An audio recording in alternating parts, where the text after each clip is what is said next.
Hempacco's goal is disrupting the nearly $1 trillion tobacco industry with herb and hemp-based alternatives to nicotine cigarettes. And they just signed an agreement with CB Day to distribute the products in India and Thailand. So with me to talk more about this, CEO of Hempacco, Sandro Piancone, and then also Siddharth Shivkumar, the CEO of CB Day, to talk about this new deal. Sounds very exciting. Sandro, let's start with you. I mean, tell me about this new exclusive master distributor agreement. Thank you, Jane. Thank you for having us on again. Sid, thank you for joining us. Yes, so we met Sid and his group about a year ago, a little bit over a year ago. He came to visit us at our factories. We met him, we liked his vision for his company. And what we discussed was becoming a distributor in India for us. So we started doing some logistics, some testing of products of shipping. We learned a lot through that experience. And then we also decided he did a lot of on his own traveling to see what markets were growing. And one of them is Thailand, which he's going to tell you all about. So he was out here for the last 2 weeks. Actually, before MJ BizCon, we sent a team to India to work with him to look at logistics, supply chain on certain products. But then he came back out, followed the team to Las Vegas. We met at MJ BizCon. That's where we signed the agreement. So CB Day is our exclusive distributor, not just for India, but also for Thailand. And so we're very excited to have him. We call him a partner. He's part of the family. So we're very excited to have Sid join Hempacco. Well, Sid, let's get it. Explain the business, CB Day. What's your operations like? Right. First of all, thank you so much. Thank you for inviting me. I'm happy to be joining you guys this morning. Well, CB Day is a company based out of India, and we incorporated back in 2022. Our global operations came out with a vision so that we partner with uh, right companies who are doing great in the space of hemp and cannabis. And like Sandro said, a little over 1.5 years ago, we got introduced to the operations and how things are moving with Hempacco. I was very moved with the vision, the planning, and the kind of products that Hempacco has. So I made a decision to fly out to the US. So we have 12 operational chapters, which covers everything from new market understanding to research, partnering with manufacturers, figuring out the logistics, distribution network in India, Japan, then we have Thailand. We have some new partners in Australia. So things are looking very great. And with this partnership, we are hoping to have these celebrity brands for the first time in Asia. So that's a big one. It's a big achievement for CBD. Yeah. So, and Sandra, explain which of the celebrity brand products do you expect to make their way into India and Thailand? Sure. So the first products that we're launching are our Cheech and Chong line of rolling papers, hemp papers. Second one is our Hemp Hop by Rick Ross. Those are the immediate ones that will be launched immediately. And then in first quarter of 2024, we will launch our Dog Pounds Snoop Dogg line of paper products in Thailand and India. But right now it's Cheech and Chong and Hemp Hop by Rick Ross. It said, tell me about the market. Let's start with India first. The market for CBD products. Right. So, cracking and understanding the market in India is a tough one and it can be challenging. But currently, the first state of Uttarakhand, uh, they have introduced the policy, a very progressive policy, which happens to be in a draft scenario as of now. But they have allowed hemp cultivation for horticulture purposes. And notably, the Food Authority of India, that's FSI, they have recognized hemp as a food product. And that happened back in 2021. So that led to a lot of new entrepreneurs, a lot of new companies like us come out and look into the space of what's happening in hemp. So interestingly, hemp and cannabis, particularly cannabis, holds a lot of religious and spiritual value to India. And we Indians, we have been consuming, cannabis for religious purposes. and for medicinal purposes. It is in our books of Ayurveda. That goes way back in history. Yeah, wow, that's really interesting. And what about Thailand? How is that market? How does it differ from India? Right. So Thailand, interestingly, they came out with a full-blown policy. Mm, Cannabis for recreational purpose, cannabis for medicinal purpose, then hemp products for nutraceuticals. There's everything, right? So because back home, back in India, uh, cannabis for recreational purposes and hemp products are some of the hemp products are challenging. So that is when we identified a new market in Thailand, and Thailand holds a lot of interesting opportunities as of today. There are about more than 12,000 stores across Thailand, out of which 50%, 6,000 stores happen to be registered. mm. And there are about more than 1 million licenses given out for hemp farming. So that is definitely a big market. Yeah, no, they both sound like they could potentially be huge. How do you envision collaborating with other businesses or industries to extend the reach of these partnerships that you have? Right. So last year in the month of March, April, we were trying to get some products into India. And that is when we guys did our homework at CB Day. We went out to distributors, we went out to modern retail chain stores, we went out to the typical pawn shops, and with that network, we plan on putting all of these celebrity products out there as soon as possible. They're eager to keep all of our products. Yeah. So within the first quarter, we should be hitting at least 1,000 stores collectively in India and Thailand. And then can you talk a little bit about the strategic considerations behind this partnership? And then what about marketing? You have a strategy for that?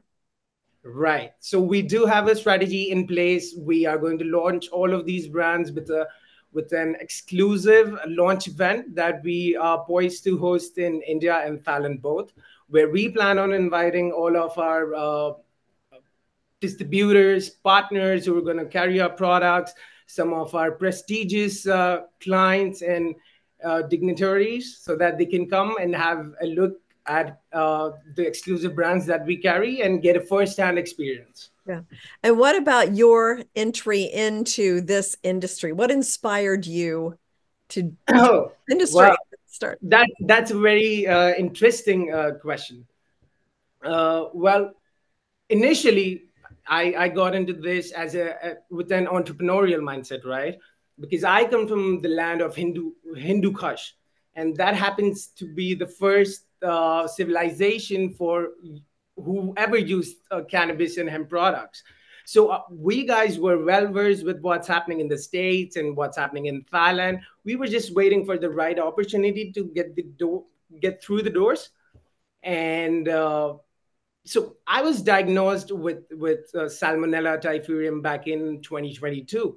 That's a novel disease, and I was admitted in the hospital for over 2 weeks, and I was on serious medications for for the entire time, like 15 days on serious IV medications.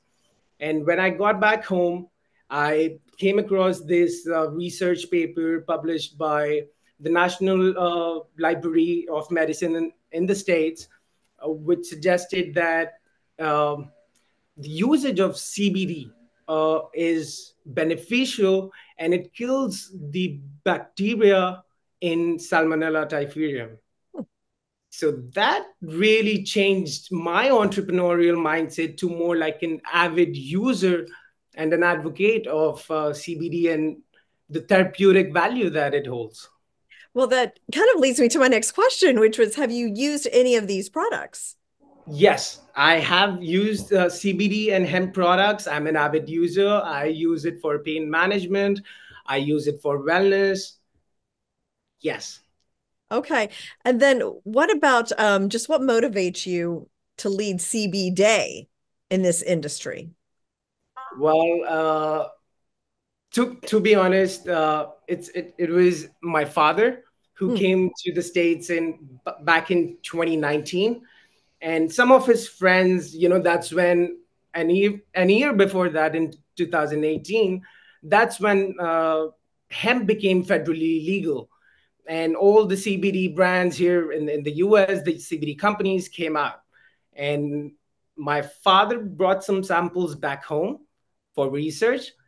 I knew about CBD, I knew about hemp, but I wanted to do this, but that was kind of a gateway to get my ball rolling in this field.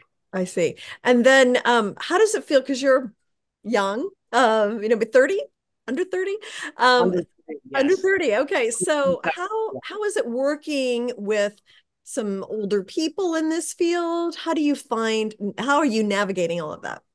I know. So sometimes it is, yes, definitely challenging. But when I'm out there speaking with confidence and I know my subject right, people do understand and make me a part of their team, just like Mr. Sandro Piancone did.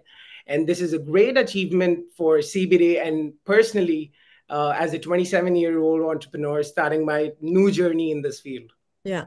And what about role models in this industry? Do you have any? Can you explain what influence they've had? So, not from this industry, but my major source of inspiration comes from the chairman of CBD Global Private Limited. That happens to be my father, Mr. Shivkumar Nageshwaran, and my aunt, Miss Bhuvna.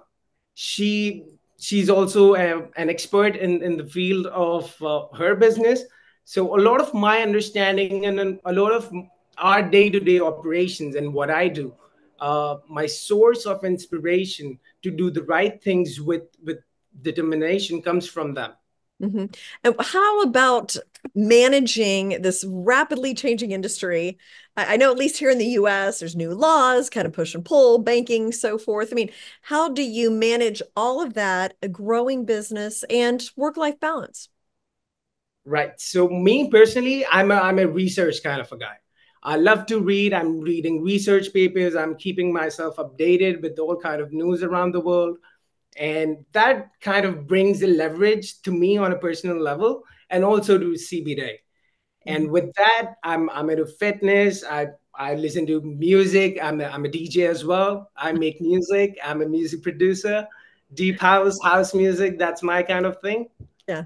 Yeah, music, fitness, going to the gym, definitely talking to experienced, well learned professionals. Yeah. That guides me a lot. Yeah. And what about the future of hemp and cannabis in India and Thailand? Like, what are some things we should keep an eye out for? Some like perhaps developments coming. Right. So the very interesting thing and the most important changes that we are expecting is the Uttarakhand government has come out with a draft policy which has everything right from importation to distribution, sales, manufacturing, cultivation, import, export, all of it. And we, as an industry and CBD, we expect that to happen sometime anywhere between the next 3 to 9 months.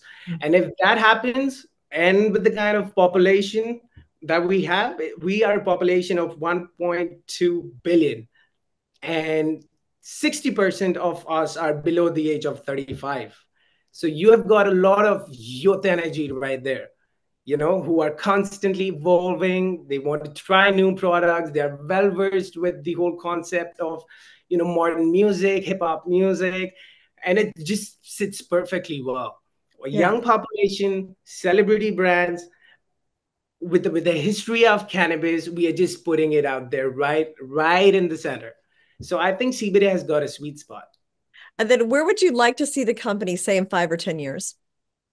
Well, as we are growing now, I see CBD's presence in all 7 continents. That's what that was my first thing. My When I developed this company, I had this vision to be functioning and to have our operations in all 7 continents. Now that we have our operations in Asia, in 2 countries, starting with India and Thailand, we have 3 more countries to go.